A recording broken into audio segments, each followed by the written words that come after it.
নমস্কার বন্ধুরা, এনপিস গার্ডেনিং চ্যানেলে আপনাদের আরেকবার স্বাগতম।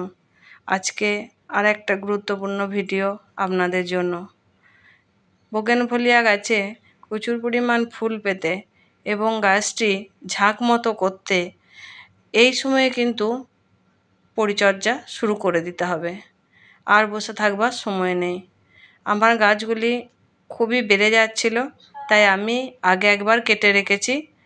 তো আজকেও কিছু কাটবো, সেই সমস্ত কিছু পরিচর্যার ভিডিও আজকে আপনাদের সামনে তুলে ধরছি। প্রথমে করতে হবে প্রুনিং। যে লম্বা ডালগুলো বেরিয়ে গেছে সেই সমস্ত ডালগুলোকে কেটে দিতে হবে। কারোর যদি অনেক লম্বা হয়ে থাকে, কেউ যদি লতা না করতে চান, গাছকে ছোটোর মধ্যে রেখে অনেক ফুল ফোটাতে চান, তাহলে অবশ্যই বড় লতাগুলি কেটে ফেলুন। গোড়া থেকে 1 ফুট মতো হাইট রেখে কেটে ফেলুন। আমার যে মেন গাছটা, এই যেটা শুধু গোলাপি রঙের হয়, এই যে এখন হাত দিয়ে দেখাচ্ছি আপনাদেরকে, এইটা কিন্তু আমার 1 ফুটের বেশি লম্বা আছে। এছাড়াও কিন্তু বন্ধুরা অন্য গাছগুলো অতটা হাইট নেই। যাই হোক, এটা আমি একটু রেখেছি। গোলাপি গাছের মানে ফুলটা একটু বেশি আসলে ভালোই লাগে। তো এর ডাল একবার কাটার পরেও দেখুন কিভাবে ডালগুলো বেড়েছে। তো কোন জায়গা থেকে আমি ডালগুলো কাটছি, যেখানে আমি কেটেছিলাম ঠিক তার নিচ থেকেই নতুন ডাল বেরিয়েছে। আমি কিন্তু সেই নতুন ডালগুলোকে আবার 4 আঙুল 6 আঙুল মাপ রেখে তারপর কেটে দিচ্ছি।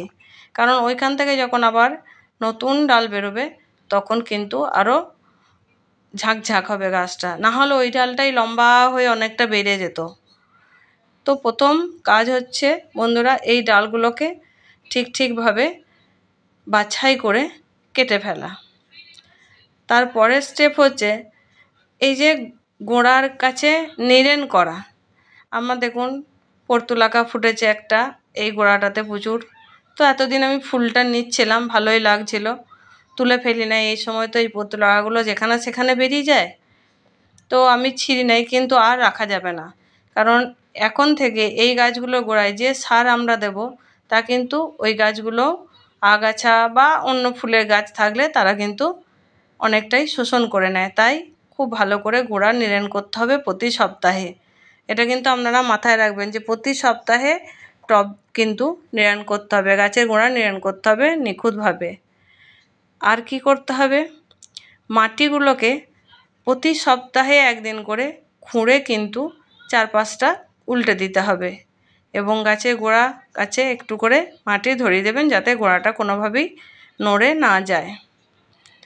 আমার টবগুলোতে একটু শুকনো হয়েছে, তাই আমি প্রথমে একটু জল দিয়ে দিলাম, হালকা করে জল দিয়ে দিচ্ছি যাতে আমার খুঁড়তে সুবিধা হয়।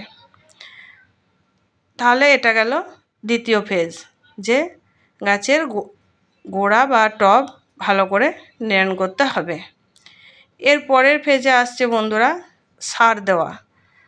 আর যে ডালগুলো কাটলাম আমি, সেই ডালগুলোতে যাতে ছত্রাক আক্রমণ ঘটাতে না পারে তার জন্য ছত্রাকনাশক স্প্রে করা।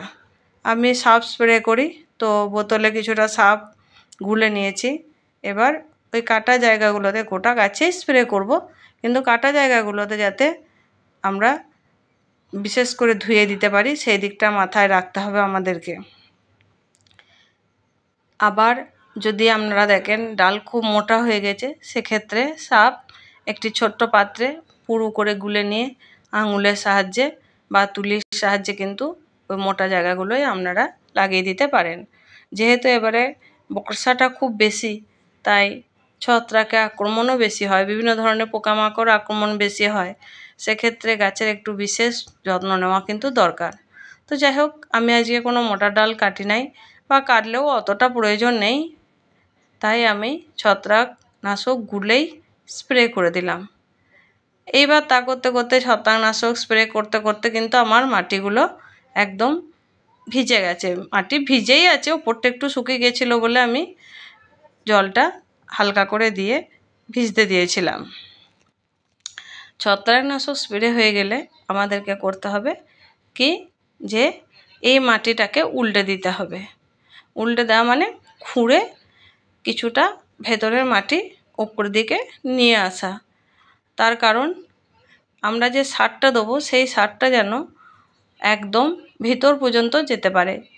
গাছগুলো যেহেতু বড় গাছ হয়ে গেছে, পরিণত গাছ হয়ে গেছে, তার শেকড়গুলো তার উপরে নেই, নিচের দিকেই আছে।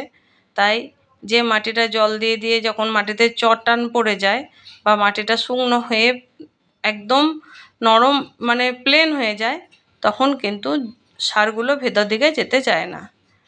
আমার কোড়া হয়ে গেছে, কুড়ে নিয়ে কোড়ায় মাটি লাগিয়ে সাইডগুলো আমি খুঁড়ে দিয়েছি। এবার দেখুন এইটা আমি নিলাম 10-26, একদম 1 টেবিল চামচেরও কম একটা গাছে নিয়ে একদম সাইডে সাইডে দিচ্ছি, গাছের গোড়ায় আর কিন্তু নয়, একদম সাইডে সাইডে ছড়িয়ে দিলাম। আর আমরা দেব বন্ধুরা নিমখোল।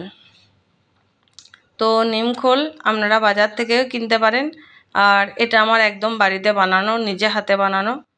এটা ভিডিও আছে, আপনারা চ্যানেলে দেখে নিতে পারেন। তো এই নিমখোল আমি সাইডে সাইডে দিয়ে দিচ্ছি। আবার যখন সরিষার খোল ভেজানো থাকবে আপনাদের, সরিষা খোলের সঙ্গে 1 মুঠো নিমখোল ভিজিয়ে দিয়ে সেই জল দিলেও হবে 15 দিন অন্তর। এই সার প্রয়োগটা কিন্তু সপ্তাহে নয়, 15 দিন অন্তর। এইভাবে গাছগুলোর পরিচর্যা করলেই কিন্তু আমরা শীতের শুরু থেকেই গাছ ভর্তি ফুল পাবো। আশা করছি আপনারাও যদি এই উপায়ে পরিচর্যা করে থাকেন তাহলে আপনারাও অনেক অনেক ফুল পাবেন।